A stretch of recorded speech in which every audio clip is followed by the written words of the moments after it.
Welcome to our channel. Today we how to register with Betterment for cash management strategy, beginner guide step by step clearly.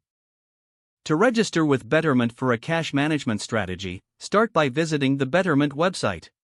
Click on the Get Started button located on the home page. You will be prompted to create an account.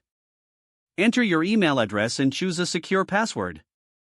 After typing your password, click on Continue. Next, you'll need to provide some personal information. Fill in your first and last name in the designated fields. Select your date of birth from the drop-down menu. Provide your home address, including city, state, and zip code. Input your phone number for verification purposes. Once you've completed these fields, click Continue. Now, Betterment will ask about indicate your employment status from the available options. Input your job title and the name of your employer.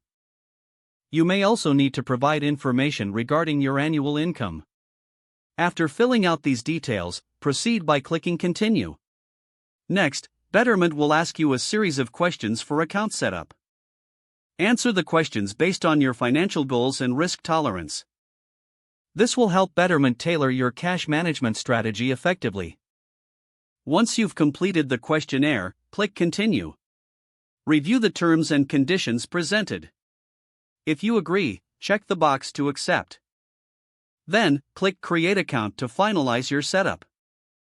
You will receive a verification email shortly after. Check your inbox and click the verification link provided.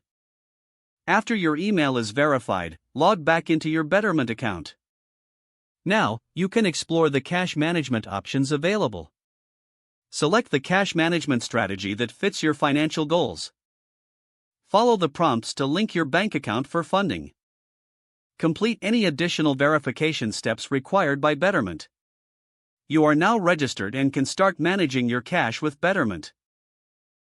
Feel free to explore educational resources on their platform to enhance your strategy. Don't forget to like this video and subscribe to our channel for more step-by-step tech guides.